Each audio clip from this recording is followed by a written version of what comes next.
Hello and thanks for joining us. This is Night of the Livy Dead Part 2. In this podcast, we'll be looking at ghosts, possible zombies, haunted houses, and I think UFOs, possibly in Livy, although no, I don't think Emma's. By the way, Emma's joining us. She was in the first podcast, and she's obviously joining us again to offer her insight. I'm also going to be featuring, in my opinion, the most chilling tale from Homer. We're going to start now with haunted houses, poltergeists, I suppose you might want to term them. The first one is from Lucian, the lover of lies, written in the 2nd century AD. This account may be a bit tongue-in-cheek. I'll leave it there because Lucian tended to be a bit like that. And it was featured in a story where people are telling outstanding and incredible tales. The house, replied the other, was haunted and had been uninhabited for years. Each intending occupant had been at once driven out of it in abject terror by a most grim and formidable apparition. Finally, it had fallen into a ruinous state. The roof was giving way, and in short, no one would have thought of entering it. Well, when I heard about this, I got my books together. I have a considerable number of Egyptian works on these subjects, and went off to the house about bedtime, undeterred by the remonstrances of my host, who considered that I was walking into the jaws of death, and would almost have detained me by force when he learnt my destination. I took a lamp and entered alone, putting down my light in the principal room. I sat on the floor, quietly reading. The spirit now made his appearance, thinking that he had to do with an ordinary person, and that he would frighten me as he had frightened so many others. He was pitch black, with a tangled mass of hair. He drew near and assailed me from all quarters, trying every means to get the better of me, and changing in a moment from dog to bull, from bull to lion. Armed with my most appalling adjuration, uttered in the Egyptian tongue, I drove him spellbound into the corner of a dark room, marked the spot at which he disappeared, and passed the rest of the night in peace. In the morning, to the amazement of all beholders, for everyone had given me up for lost and expected to find me lying dead like former occupants, I issued from the house and carried to Eubates the welcome news that it was now cleared of its grim visitant and fit to serve as human habitation. He and a number of others, whom curiously had prompted to join us, followed me to the spot where I had seen the demon vanish. I instructed them to take spades and pickaxes and dig. They did so, and about a fathom's depth we discovered a mouldering corpse of which nothing but the bones remained entire. We took the skeleton up and placed it in a grave, and from that day to this house has never been troubled with apparitions. That's excellently read. There's a bit more action-packed, this story, possibly more than the others where, I'd say nothing much happens, but people are just watching stuff happen. Here you actually have some interaction with what seems to be a poltergeist or a demon or something, because it changes its appearance. I found Lucian to be quite off himself. I'd know nothing about him, so he's quite arrogant. But This is a character telling the story. So I see. Okay. Sorry, I should. I didn't make that apparent. This is a story told. Oh, so it isn't told by Lucian. No, Lucian's written by Lucian. Yeah, right. It's an account of someone within a storytelling context. I apologise. But I do agree. He does. This character does. The protagonist is very arrogant. But then if I could control demons with my Egyptian tongue, then I would be quite arrogant too, probably. Well, quite. I found it very reminiscent to, well, obviously you hear about haunted house and you immediately go to Amityville because that's probably one of the most famous haunted houses there is, although there's no history here of horrific murders, so I immediately left that. But the television show Supernatural was very, very similar, not just because the brothers Winchester are themselves somewhat arrogant, but also just the way they dealt with the demon. The way the demon was dealt with, the way the ghost was dealt with, in terms of using an incantation to get rid of them, and then digging up bones and taking the bones elsewhere and getting rid of the bones and burying the bones. That is very much in the supernatural trope. Although in the supernatural they do salt the bones and burn the bones as well. But you're right, it does deal with that whole. It's a similar idea, and also the idea of ghost hunters coming in and doing something, which will then make me think of The Conjuring and the subsequent, the Annabelle films and the Conjuring films and all the ones that kind of links together. But it feels very much like a ghost hunter. Yeah. But the other thing I wanted to say before we move on is just that, or before you say whatever you're going to say, is I want to say that last podcast episode was very much quite vital. The beasts, the horror beasts, it was very exciting and passionate, whereas all of these ones we're doing today are quite depressing, they're quite sombre, and I just wanted to say that from the start, and that I think it was a good place to stop, because these ones do have a much, I say it's not a darker feel necessarily, but it's just, at points I felt quite sad reading some of these stories. It didn't seem as much of the scary spectres that I was expecting in terms of ghosts and poltergeists and zombies even. So I think it'll be quite interesting to look at that and try and work out maybe why that is. From what I could see, is it does still feel as part of the spirit has been stalled. Yes. It's meant to go on a journey, it's been stalled, and that's where the problem is. And that's where I see a lot of the stories that we're coming to. Previous stories didn't have that so much. The werewolf, no. You had the vampire, the impuser, which was the lady, as it were. She was happy being where she was. She was very happy doing what she was until she got found out.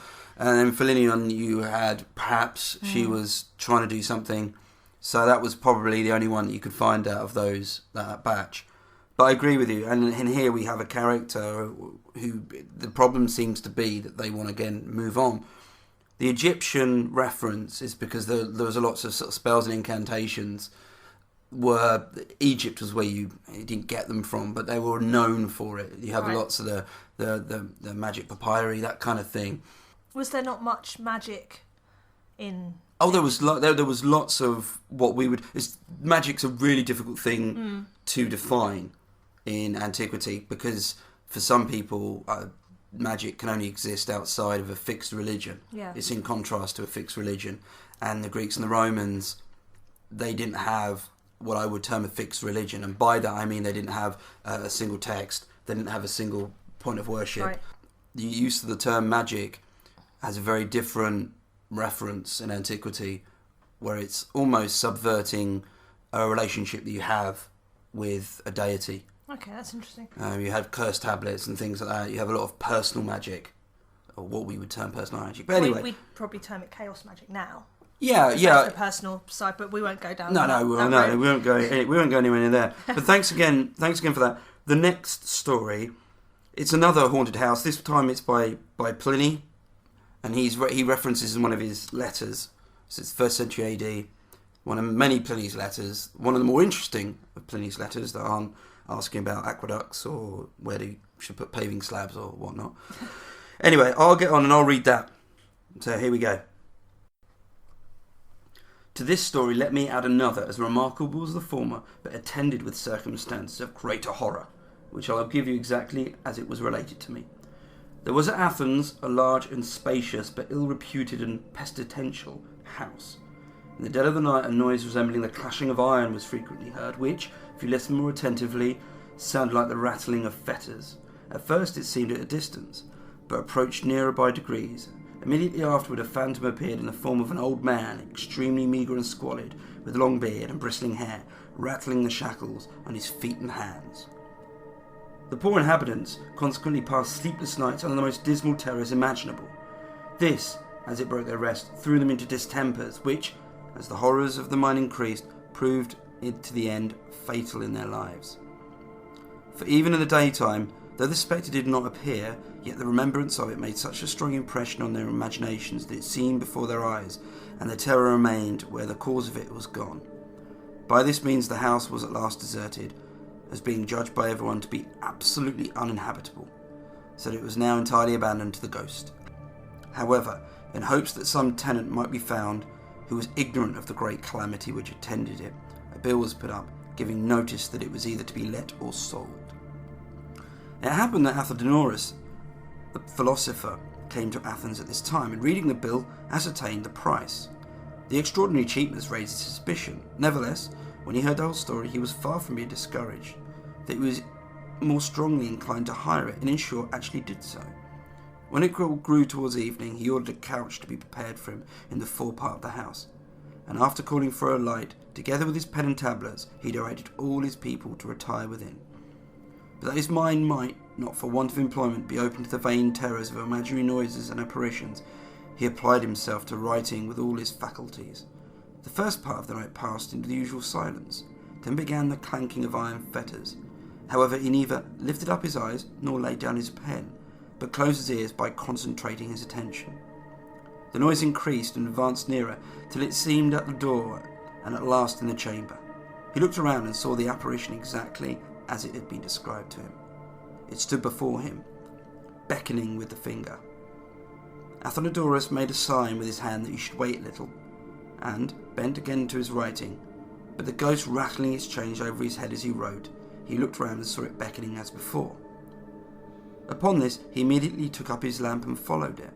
The ghost slowly stalked along as if encumbered with chains, and having turned into the courtyard of the house, suddenly vanished. Athenodorus, being thus deserted, marked the spot with a handful of grass and leaves. The next day he went to the magistrates and advised them to order that spot to be dug up.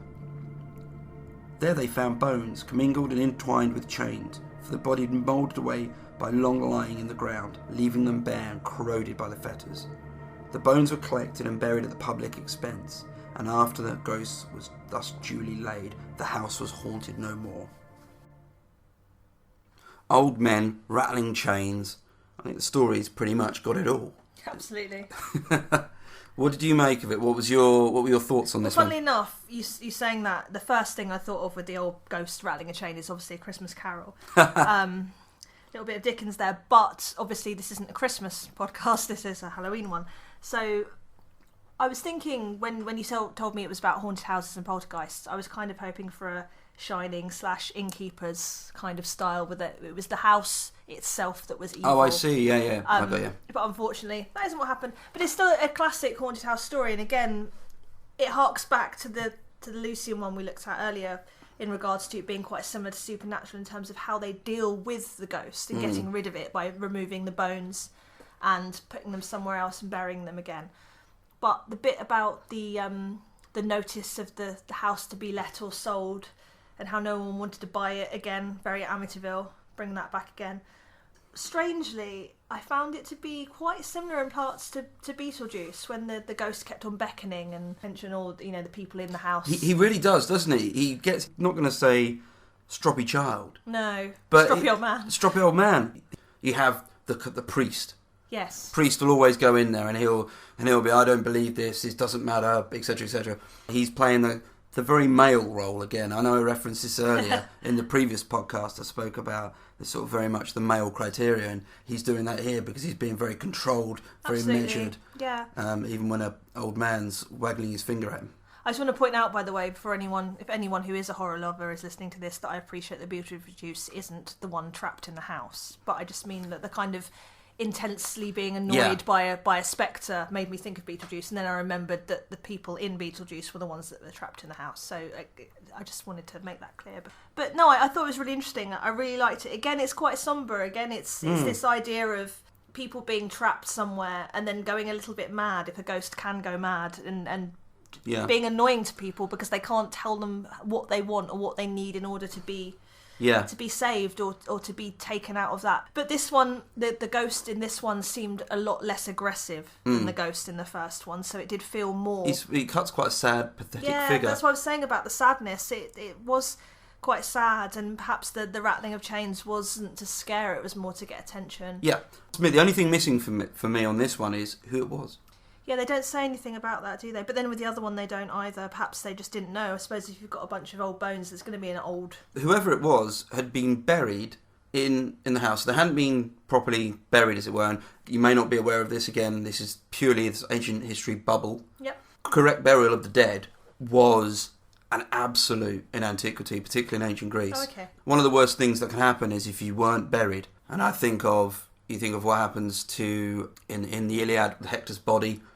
He's not buried, so he can't pass on. Patroclus even visits Achilles and berates him for not burying him because Achilles is holding on too long before burying him. He says, I need to move on. Can you please bury me properly? You've got Antigone, which deals, to bring Greek drama into it, with the correct burial, because if you're not buried properly, you don't pass on. And this guy, whoever this was, wasn't buried properly. So it does make you think he was in chains, and because the chains were around the skeleton. Yes. So it's a practical part of what he is as a ghost. We're probably thinking on this too much. We've got one. I would say it's a story. It's more. This is also Pliny.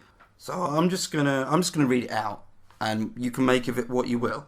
This story I believe upon the affirmation of others. I can myself affirm to others what I now relate. I have a freedman named Marcus who has some tincture of letters. One night, his younger brother, who was sleeping in the same bed with him, saw, as he thought, somebody sitting on the couch who put a pair of shears to his head and actually cut the hair off from the very crown of it. When morning came, they found the boy's crown was shorn and their hair lay scattered about the floor. After a short interval, a similar occurrence gave credit to the former. A slave boy of mine was sleeping amongst several others in their quarters when two persons clad in white came in, as he tells the story, through the windows, cut off his hair as he lay and withdrew the same way they entered. Daylight revealed that this boy too had been shorn. His hair was likewise spread around the room.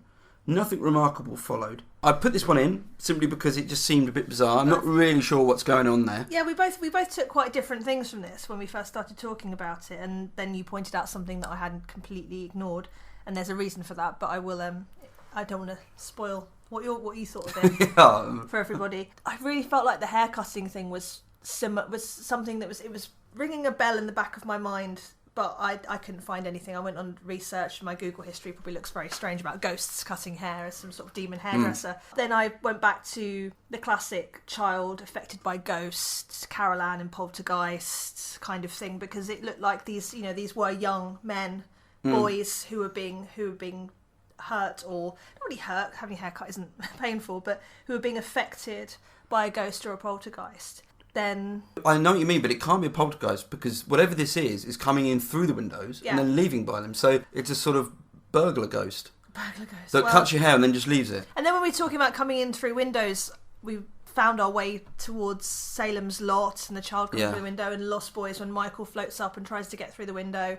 But then we remembered that you can't come through a window if you're a vampire because you need to be invited. Yeah.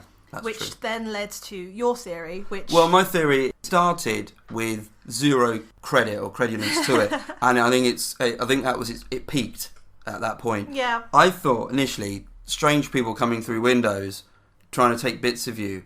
I just went straight to UFO abduction. Alien abduction. Alien abduction type stuff. The more I read that, the more I think, man, that was something that should have stayed in my head. I shouldn't have said it. Oh no, I mean... We look at some stuff later on when there's more people in white, so it seems to happen quite a lot. Yeah, that's true, yeah. Immediately, people clad in white either conjures up Ku Klux Klan or aliens to me, and obviously the Ku Klux Klan went around then, so maybe it is alien. I don't know. Again, It's more bizarre than it is it's a ghost story, story. But I thought it worthy. This letter that Pliny writes has the really great story we read regarding Athenodorus and the chains and all that. And then this comes in. Also start with it. He says, "This story I believe upon the affirmation of others. I can myself affirm to others what I now relate." It seems he's backing himself. Yeah. This isn't a crazy thing he heard on the way to the forum, as it were. No, he's saying this is what this is. Yeah. Anyway, so those are the two, three haunted house poltergeists. I think up next we're going to look at what I suppose you'd call zombies. Zombies, yep. Yep, zombies next.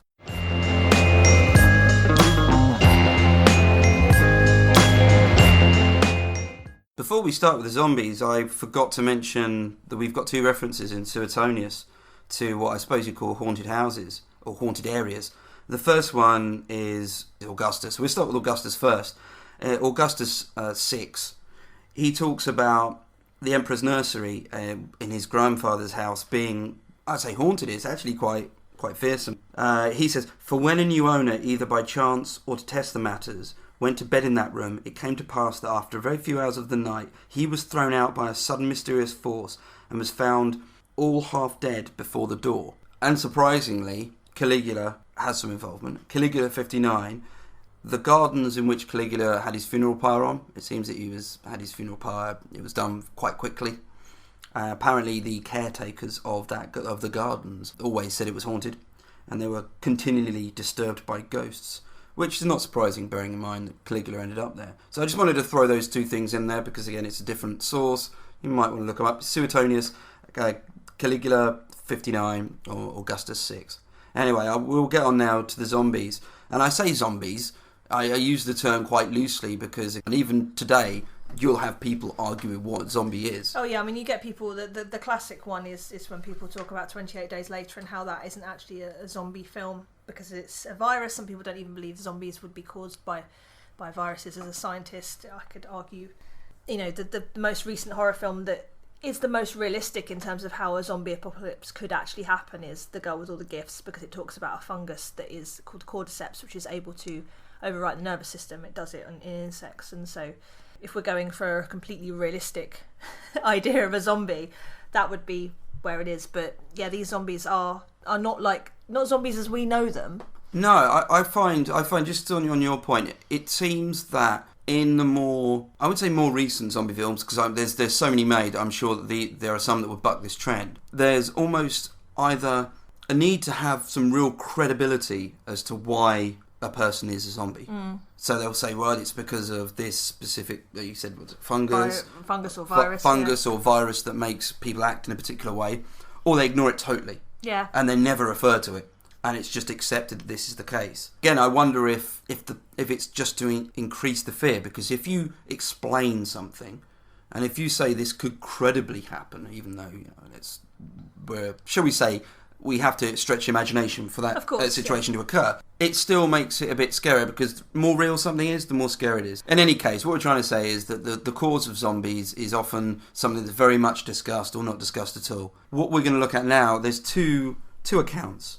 The first is from Pliny in his Natural History, and it deals with a general. The second one is from Phlegon again. Good old Phlegon, who is always worth a read. I think I'm going to read the first. I'm going to read All the right, first brilliant. one. Okay, yeah. So the first one, it's Pliny's, it's 1st century AD, but the date of the story, we think, is between 35 and 45 BC. This is because it involved Sextus Pompeius, who was Pompey the Great's youngest son. In the Sicilian War, Gabinus, the bravest of all of Caesar's naval commanders, was taken prisoner by Sextus Pompeius, who ordered his throat to be cut, after which his head almost severed from his body. He lay the whole of the day upon the seashore. Towards evening, with groans and entreaties, he begged the crowds of people who had assembled that they would prevail upon Pompeius to come to him, or else send one of his most confidential friends, as he had just returned from the shades below and had some important news to communicate. Pompeius accordingly sent several of his friends, to whom Gabinus stated that the good cause and virtuous partisans of Pompeius were well pleasing to the infernal deities, and that the event would shortly prove such as he wished, that he had been ordered to announce to this effect, and that, as a proof of its truthfulness, he himself should expire the very moment he had fulfilled his commission, and his death did actually take place. Thanks very much for that. I'm going to read the second one now, because they're both quite short, and I think we'll chat about them afterwards. This one is from Phlegon. It's a 2nd century AD. He's writing a story we think set in the 2nd century BC, because it references battle with the Romans by King Antiochus. Anyway, I'll get on with it. There was a certain Buplagos, a cavalry commander from Syria, who had been held in high esteem by King Antiochus and had fallen after fighting nobly. At midday, while the Romans were gathering all of the enemy's arms, Buplagos stood up from among the dead, though he had 12 wounds, and went to the Roman camp, where he proclaimed in a soft voice the following verses.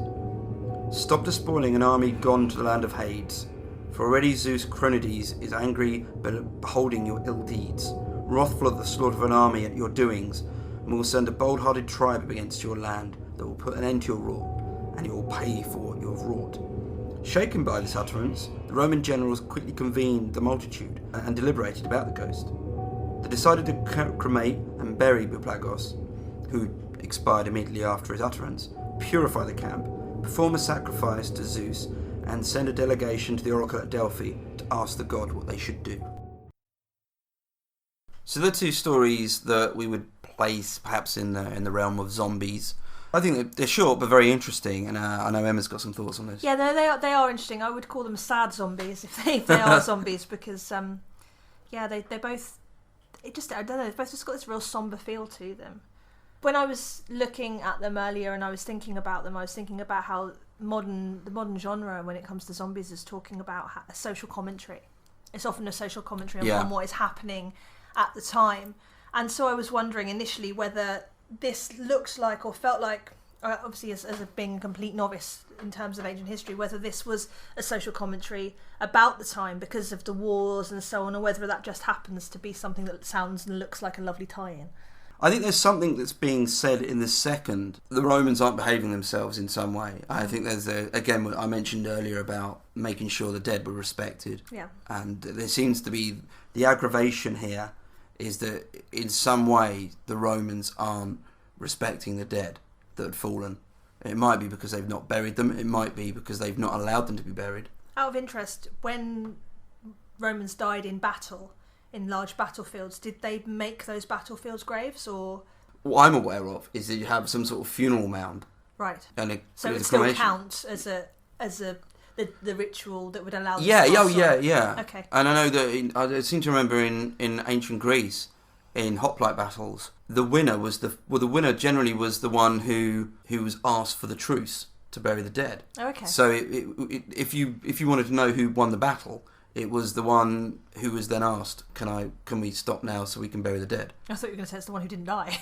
Well, it was generally that was you'd find I think you'd find some correlation there. In terms of both of the stories, they both have a military angle to them, obviously, and that made me think of Dead Snow and Dead Snow 2, which is good films. zombie films. Okay, they are Nazi zombies, I think, in both of them. Yeah, they are indeed. So that was immediate.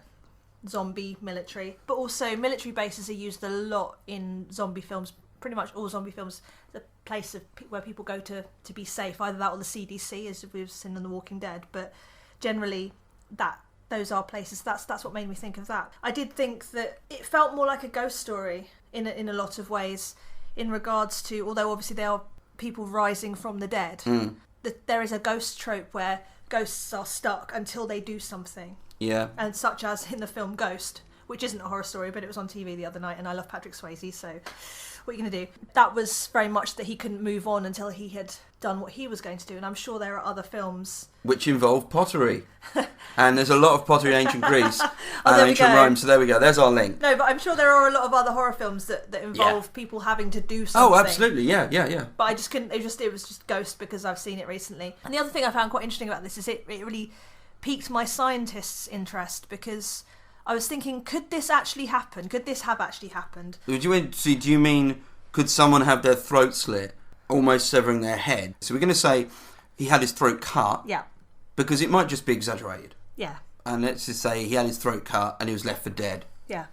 Could he recover from that? Well, like I was saying that with the Pliny one, it does say his head almost severed from his body. Yeah, that's so that in itself is very, very unlikely to happen. But with the other one, you can have 12 wounds, was it? Yeah, 12 wounds. 12 wounds. You can have 12 wounds and get up and carry on and then die later because you've been bleeding very slowly out. So I do think that the Phlegon one is something that could have happened in terms of from a realistic perspective, because weirdly with zombie films more than any other genre, I do like to think, could that actually happen? Just to go on a slight side note, it's because my specialism is infectious diseases, so I do like to work out whether something can actually happen. So the zombie virus, for example, could that actually happen? And that's why I really liked going back to talking about the cordyceps, the girl with all the gifts, the fungus. It felt realistic, or as realistic as a horror film can be. And so with these, I did think, well, maybe, I don't think either of them are zombies. Well, I would differ with you. No. What I mean is, I don't think in real life they were zombies. But I'm saying out of the two stories, I think the first one, the Pliny, must be a zombie, because I don't see any biological way where you can have your head almost severed from your neck and then get up and be like, oh, hi, everyone. Whereas with the other one, I think it's possible that you can get stabbed or injured, 12 wounds, pass out for a bit, get up, go and have a chat with people, and then eventually die because perhaps internal bleeding or something like that. That was where I was coming from. Right. Sorry to take a strange turn and not be entirely about horror stories there, but out of those two, I can see the Phlegon being something that could actually happen, whereas the Pliny, there's no way that could actually happen. If someone nearly cut your head off, you'd be dead very quickly. All I was thinking of was Highlander, the main baddie. He has his neck stitched up. Yeah, that's true. But perhaps that's what he should have done. They should have got the. I don't know how much scientific validity there is in Highlander. No, that's for another conversation. I'm not sure about the 12. The 12 wounds, I think, is symbolic in some way. There's something about the number. Okay. I don't know to what extent. Julius Caesar apparently had, I think it was 23 or 24 wounds, but apparently only one of them was fatal. Yeah, no, I remember reading that. So it gives you an idea that you can have a number of wounds in your body and it doesn't have to necessarily kill you straight off. There was, and I forget, it's either Livy or Polybius. It's an account of the Battle of Cannae and afterwards, where between 50 and 70,000 Romans, on a rough guess, died in one day. The next morning, a lot of them that were thought to be dead got up. Okay. Because and it was because you could go into shock. Well, also, and your if wounds it's close presumably up. if it's cold in the evenings and at night, your blood flow will slow down considerably, even if you are, you do have wounds. So and then you get warmed up again, you get up, Yeah, and then you die. He actually does reference that. I think okay. the reference is made. The morning sun sort of opened up their wounds. Oh, that's interesting. But anyway, that was going on a slight tangent. I think the second one, again, I think that's a lot to do with Phlegon's about mistreated dead, because it's about they had to purify, and they had to make sure that the pollution within the camp had been gotten rid of, and the gods appeased. And the first thing they do is go and ask Delphi. Send someone to Delphi, and you see that happen a great deal in antiquity. They get confused about something, send someone to Delphi, and the oracle at Delphi will give them a really ambiguous answer. The first one, I think we've pretty much done that. They both die the minute they've done their missions. Yeah, that's what I was saying with the connection back to Ghost, which again isn't a horror story, is the being able to move on. I know it's not exactly the same, but it's this idea that you have, even in death, you've got a mission. It's quite. That's why I mean it's quite somber. It's all more reanimation of the dead. There's no bites, no transmissions. No. Not the continual hammering the point that people are worse than zombies, which all zombies films do. I'm sure if it was longer. Well, no, hold on. With Phlegon, they're talking about people being particularly bad. Yeah, what he's saying is that you people aren't very good. He also makes a prediction. He prophesises, and we sometimes see that in the ancient world, and people at the point of death will prophesise and give something like that. And he's done that, although he is obviously dead. That's one of my favourite scenes in, again, not horror film, is Mercutio in the Baz Luhrmann Romeo and Juliet, where he talks about a plague on both your houses. It's probably my favourite Shakespearean bit at all, and I was very lucky bringing in a slight ancient Roman thing into this. I saw Derek Jacobi playing Mercutio. Oh, right, yeah. And doing that as well. So there's a little link there. He of I Claudius fame. If you've watched I Claudius, which I have, and I've enjoyed it very much. That whole prophecy in death, that reminded me of that as well. This prophecy idea. Yeah, they're both. I think they're both good short stories. Absolutely, they're both. You can imagine someone recalling this or telling this at a table somewhere, a feast or a dinner. And they're spooky as well. That's what I like about them, is that I think everything it happens. It's very short. Everything's encapsulated with the story. There's nothing left off.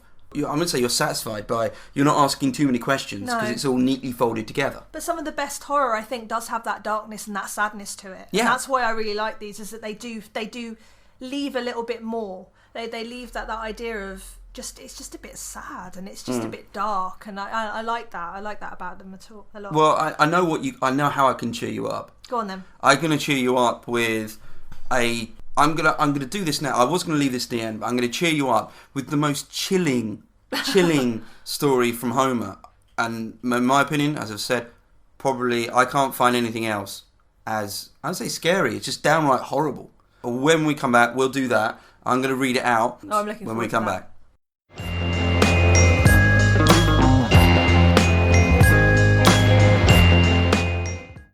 We're now on the final yards of Night of the Living Dead Part 2, and with it, the chillingest of tales, as it were, from Homer. This is from Homer the Odyssey.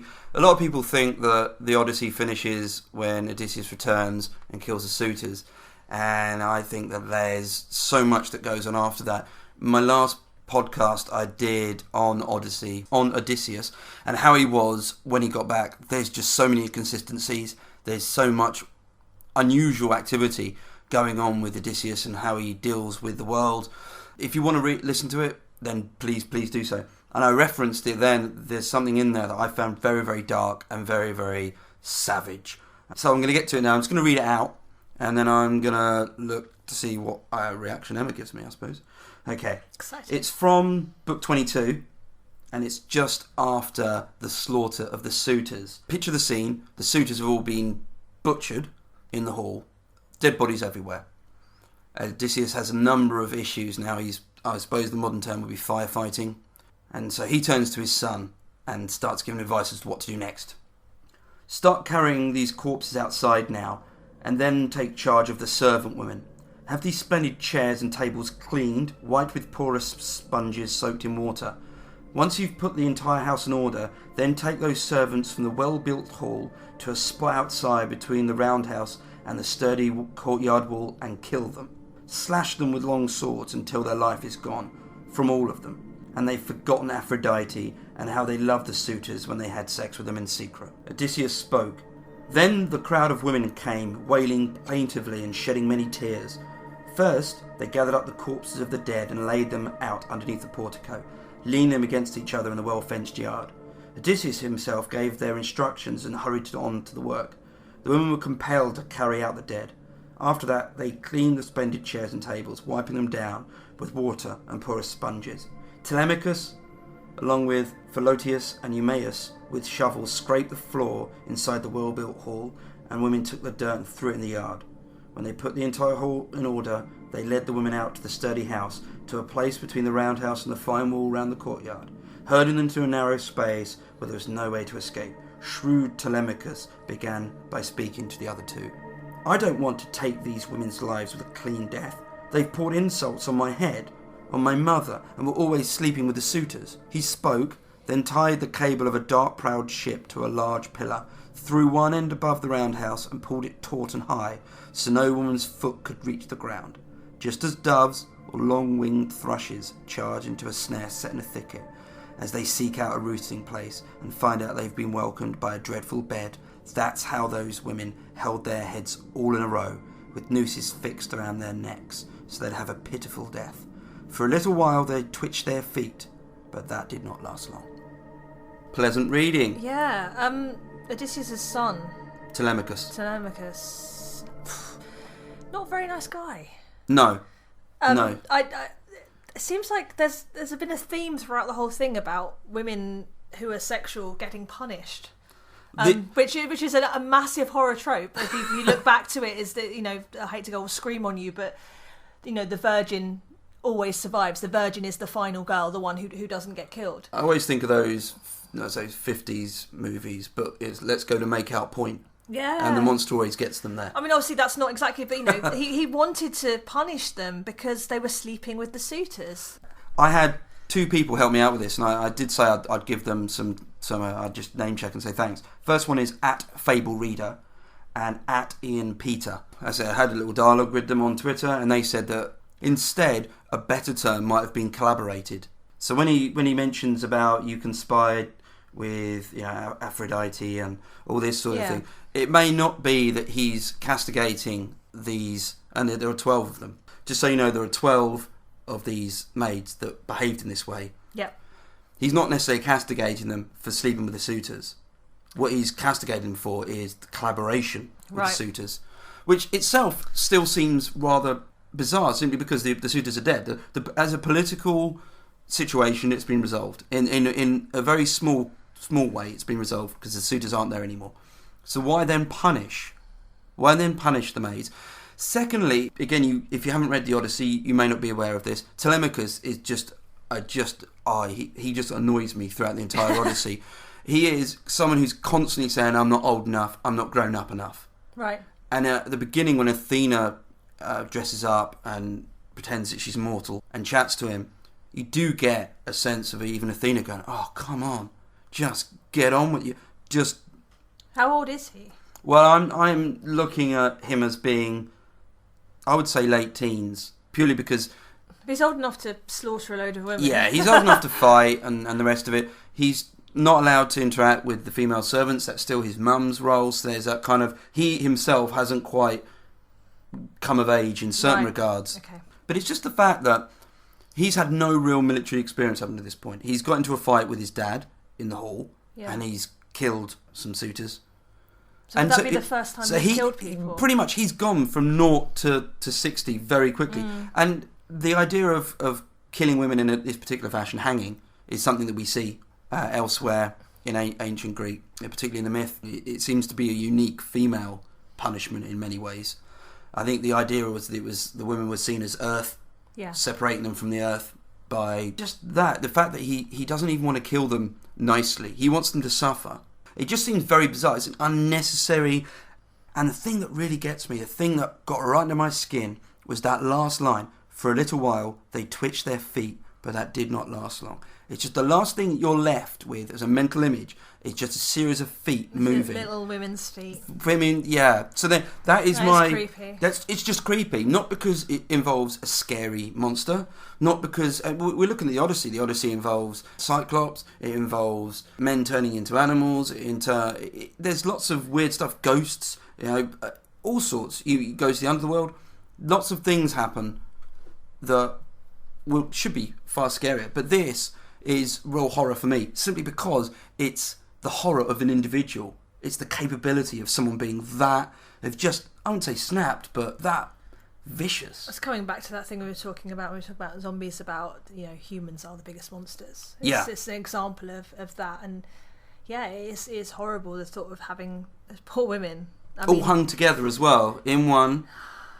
And I should have added that before this, they've been cleaning up dead bodies. Yeah, no. These are maids who've probably, I can't imagine, even though that in ancient Greece and Rome, I think you would have had a closer relationship with death. Yeah. Even that aside, the trauma of having to, if you did have any relationships, or alternative, you could say you had nothing to do with them, or if they were your lovers and it was just a traumatic thing. You would have absolutely. thought just clearing up dead bodies, and that we had to stack them and lean them up and all this kind of thing, and wiping down all the blood and all that. That itself would be, I would say, punishment. That's going to leave a mark. But anyway, so there we are. That's something. Yeah, that's something for the grandkids there. If you want to tell, if you've got an awkward family moment coming up at any dinner, just throw that one in right there. Save that for Christmas, maybe. Save it for the Christmas meal. And I think perhaps we should leave on some more jovial. Yes. And in true form, it is called Night of the Livy Dead.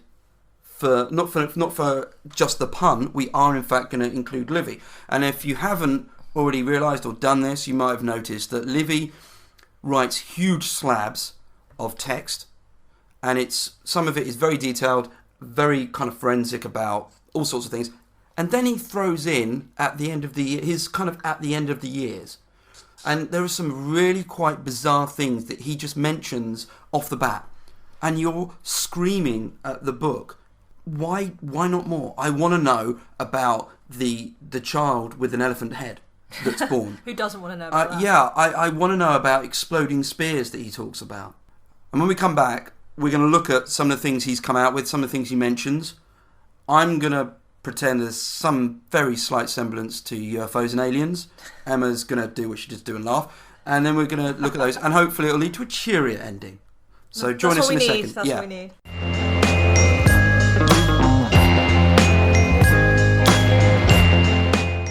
We're on our final leg now, as it were.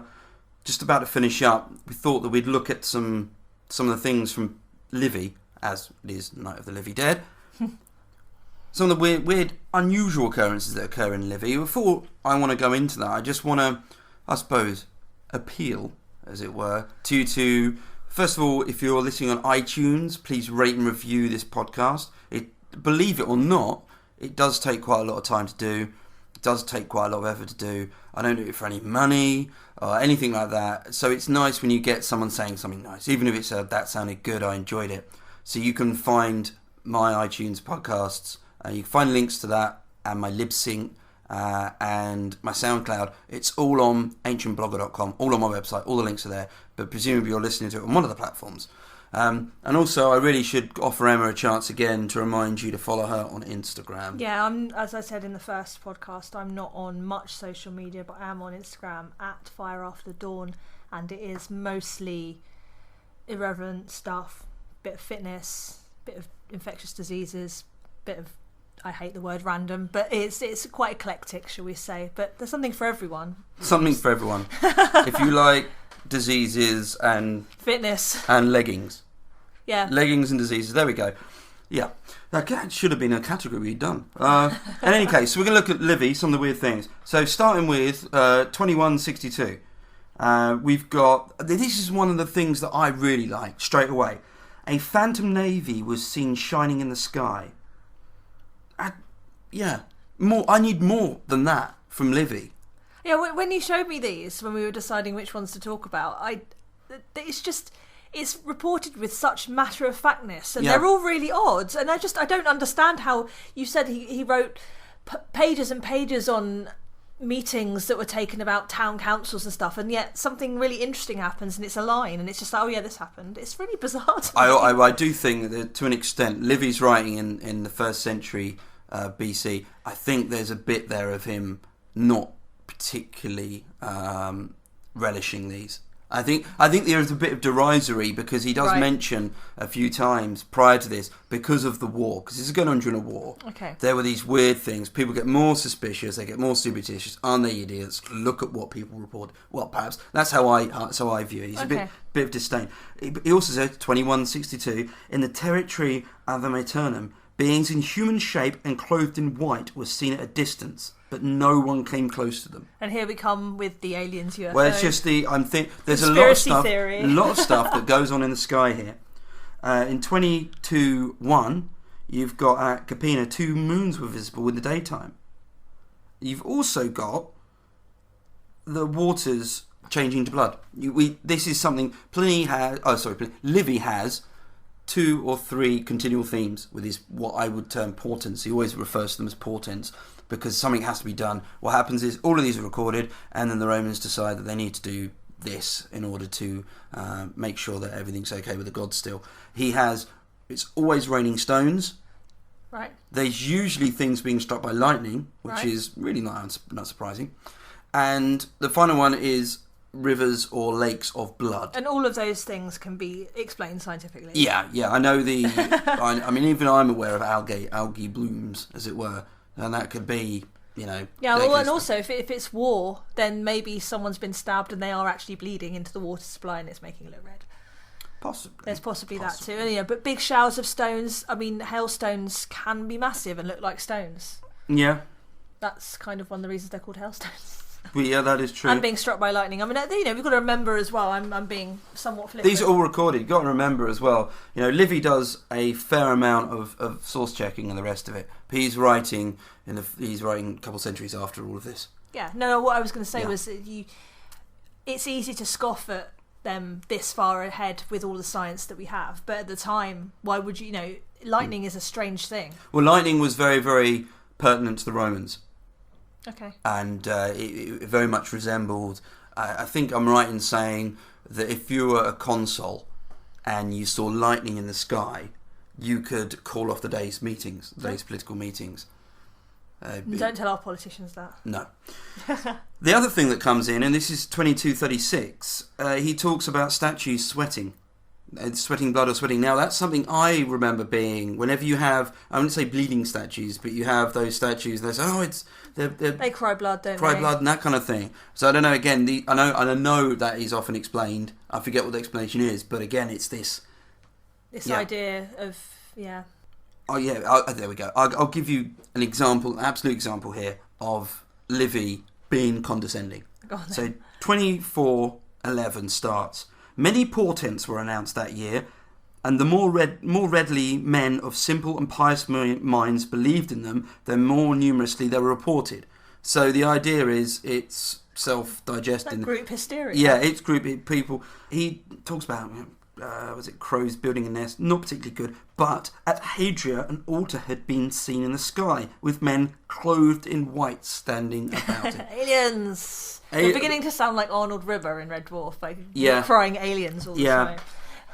But then he also talks about in 27:11 it had rained milk and a boy had been born with an elephant's head.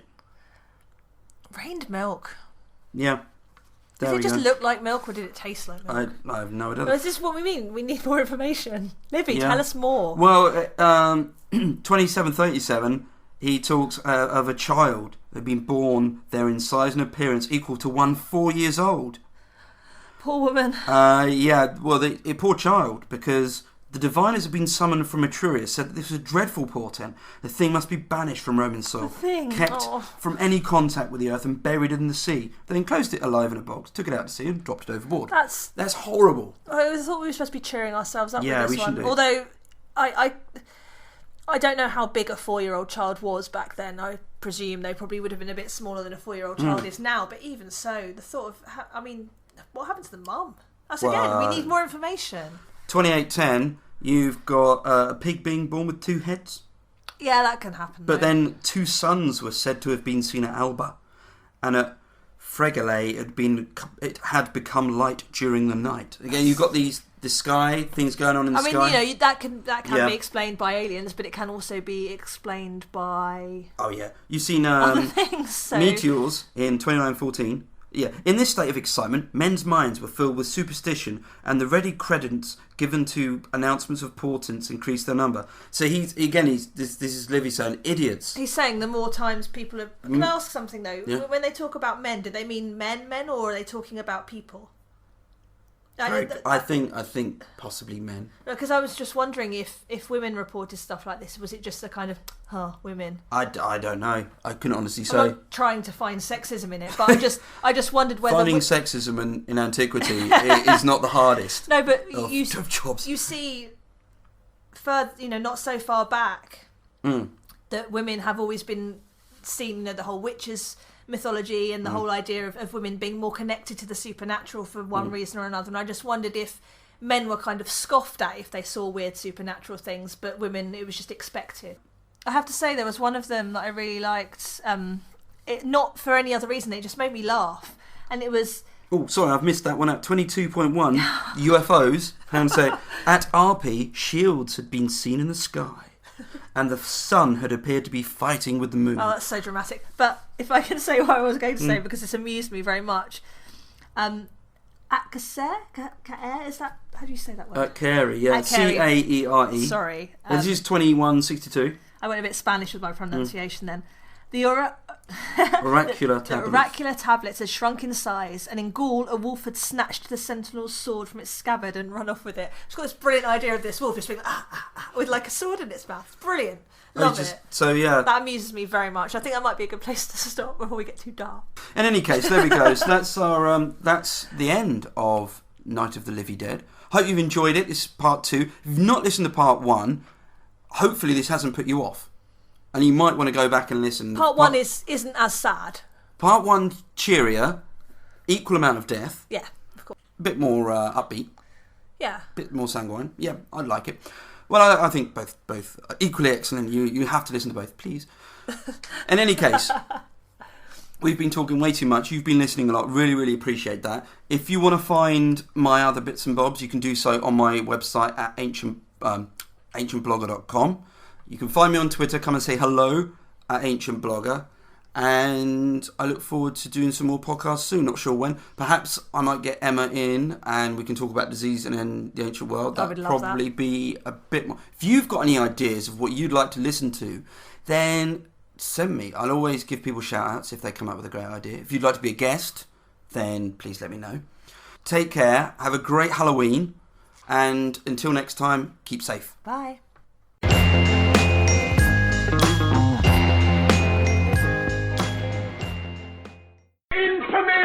Infamy! They've all got it in for me!